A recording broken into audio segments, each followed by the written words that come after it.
Good evening. The television and radio stations of the United States and their affiliated stations are proud to provide facilities.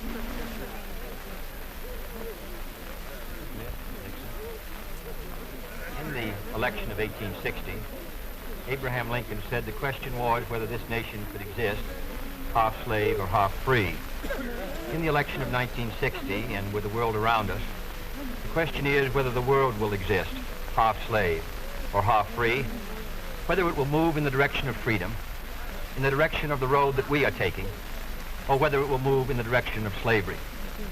I think it will depend in great measure upon what we do here in the United States, on the kind of society that we build, on the kind of strength that we maintain. We discussed tonight domestic issues, but I would not want that to be any implication to be given that this does not involve directly our struggle with Mr. Khrushchev for survival. Mr. Khrushchev is in New York, and he maintains the communist offensive throughout the world because of the productive power of the Soviet Union itself.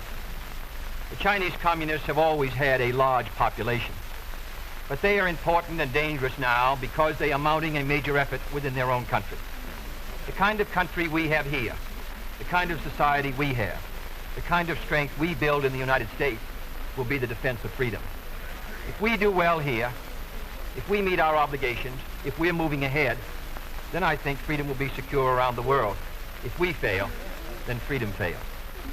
Therefore, I think the question before the American people is, are we doing as much as we can do? Are we as strong as we should be? Are we as strong as we must be if we're going to maintain our independence? And if we're going to maintain and hold out the hand of friendship to those who look to us for assistance, to those who look to us for survival. I should make it very clear that I do not think we're doing enough, that I am not satisfied as an American with the progress that we are making.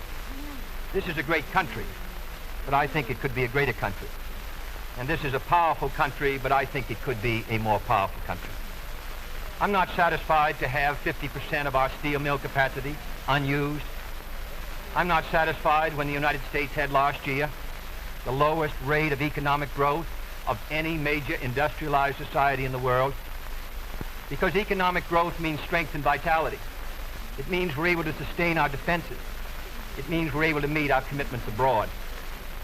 I'm not satisfied when we have over $9 billion worth of food, some of it rotting, even though there is a hungry world, and even though 4 million Americans wait every month for a food package from the government, which averages 5 cents a day per individual. I saw cases in West Virginia, here in the United States, where children took home part of their school lunch in order to feed their families, because I don't think we're meeting our obligations towards these Americans. I'm not satisfied when the Soviet Union is turning out twice as many scientists and engineers as we are. I'm not satisfied when many of our teachers are inadequately paid, or when our children go to school part-time shifts. I think we should have an educational system second to none. I'm not satisfied when I see men like Jimmy Hoffa in charge of the largest union in the United States, still free. I'm not satisfied when we are failing to develop the natural resources of the United States to the fullest.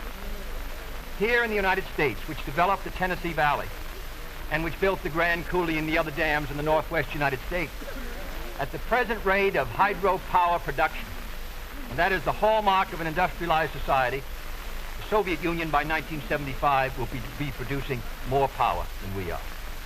These are all the things, I think, in this country that can make our society strong or can mean that it stands still. I'm not satisfied until every American enjoys his full constitutional rights. If a Negro baby is born, and this is true also of Puerto Ricans and Mexicans in some of our cities, he has about 1/2 as much chance to get through high school as a white baby. He has 1/3 as much chance to get through college as a white student. He has about 1/3 as much chance to be a professional man, about 1/2 as much chance to own a house.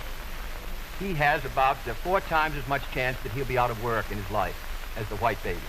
I think we can do